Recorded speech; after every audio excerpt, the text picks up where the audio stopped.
En este video voy a demostrar cómo fue que realicé este mecanismo, incluyendo su análisis de movimiento. Ahora una explicación breve de qué es un engrane. Un engrane es un mecanismo utilizado para transmitir potencia mecánica de un elemento a otro, mediante movimientos giratorios o alternativos. Los engranes son ruedas dentadas de distintos tamaños que encajan entre sí, y a través de este complemento mecánico ocurre la transmisión de movimiento hacia el resto de la maquinaria. Este tipo de aplicaciones se pueden observar en motores. Por ejemplo, el engranaje principal es el encargado de transmitir el movimiento al resto de la estructura a través de un engranaje conducido. Para este mecanismo voy a ocupar 4 engranes, los cuales denominaré Z1, Z2, Z3 y Z4. Z1 va a tener un número de dientes de 10, Z2 70, Z3 30, Z4 60. Los 4 engranes van a tener un paso diametral de 16, esto con el fin de que puedan encajar. El Z1 va a tener un diámetro de paso de .625 pulgadas, Z2 4.375 pulgadas, Z3 1.875 pulgadas y Z4 2.75 pulgadas.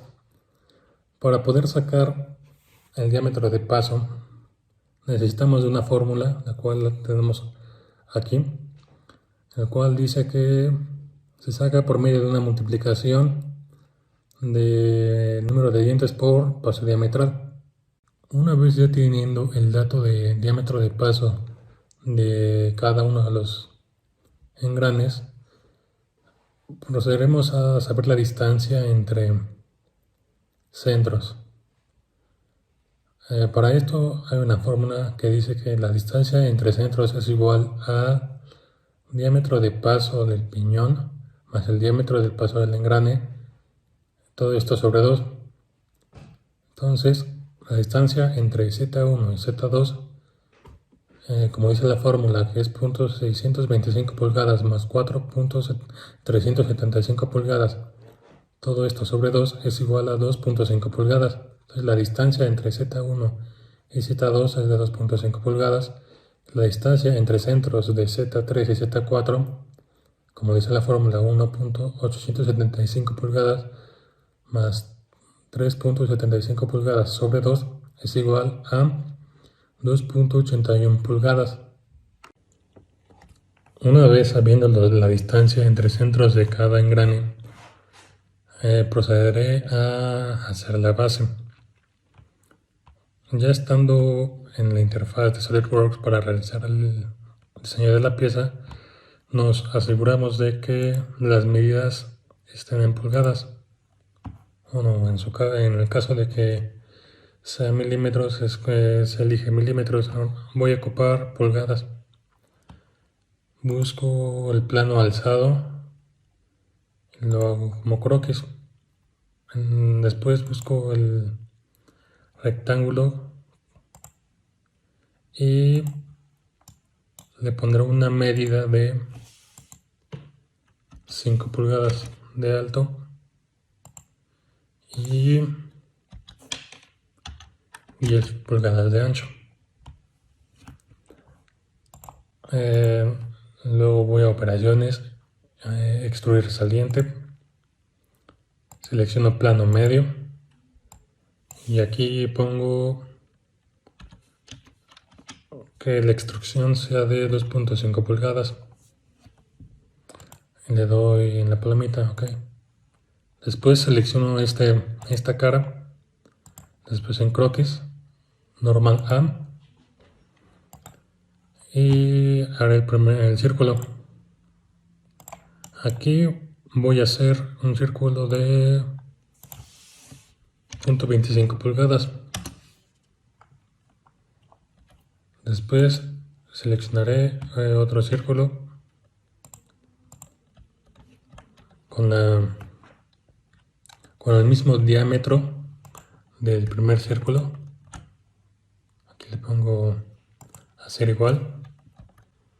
Y ahora en la distancia entre centros, como se vio en el resultado de la fórmula anterior, Va a ser de 2.5 pulgadas.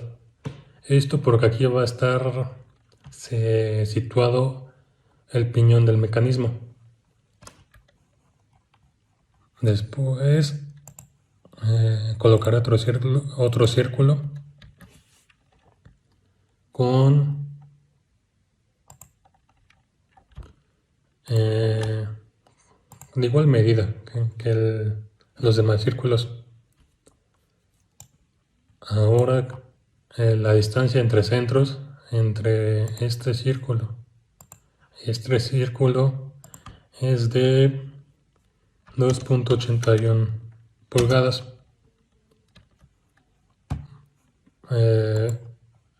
Me voy a operaciones, después a extruir corte por todo. Okay. Le doy OK. Ahora por último haré un corte en esta parte para colocarle algunas caras a esta caja, la cual va a tener un espesor de 0.25 pulgadas en cada cara.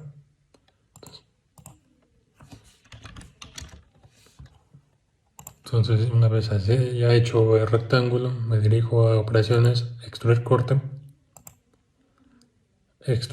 por todo. OK. Y listo, ya está la base. Una vez ya teniendo la base, el siguiente punto es realizar el ensamble. Entonces se va uno aquí a crear ensamble y buscamos la pieza. Damos la palomita. Ya tenemos la base. Para poder poner o colocar engranes aquí en SolidWorks, buscamos la opción de Toolbox. Se dirige uno a ANSI Inch y buscamos la carpeta de transmisión de potencia. Después buscamos engranajes y engranaje recto. Lo jalamos acá y en esta paleta van a aparecer las propiedades como paso diametral. Como habíamos explicado, iban a tener un paso diametral de 16. El número de dientes, el primero va a ser de 10. Ángulo de presión de 20. Anchura de cara le ponemos de 1 pulgada. Diámetro de eje nominal de 1/4. Tipo de cubo ninguno. Ranura de chaveta igual ninguno. Y mostrar dientes 10. Y así es el mismo paso para cada uno de los engranes que se quiera colocar. Dándole palomita, el programa va a poner otro. Entonces, si el segundo engrane es del mismo tamaño que el primero, pues lo dejan. Si no, no. Le ponemos en la X, cancelar. Una vez terminando el ensamble con sus respectivas relaciones de posición, nos dirigiremos al análisis de movimiento. Aquí podemos observar la parte de animación primero. Aquí yo coloqué un motor en este tubo. Este tubo lo puse con el fin de poder observar la diferencia entre la velocidad de entrada con la velocidad de salida. Yo puse una velocidad de 2000 revoluciones por minuto y aquí podemos observar que la velocidad inicial, la diferencia entre la velocidad inicial y la velocidad final, que aquí esta cara o esta parte va más rápido que en la parte de aquí, en la parte del tubo de atrás. Entonces esto quiere decir que este mecanismo es un reductor de velocidad. Para el análisis de movimiento se dirige uno a esta pestaña y busca análisis de movimiento. En caso de que uno no lo encuentre, se dirige uno aquí a la pestaña donde dice complementos y aquí selecciona uno SolidWorks Motion. Entonces les voy a aceptar y teniendo ya colocado el motor en el ensamble, doy clic aquí en calcular. Entonces esperamos a que el programa concluya este análisis para poder ver así los resultados deseados. Una vez concluido, se dirige uno a resultados y trazados, busca uno la categoría que desee. En este caso, desplazamientos, velocidad y aceleración, velocidad angular, componente X de esta cara. Entonces vemos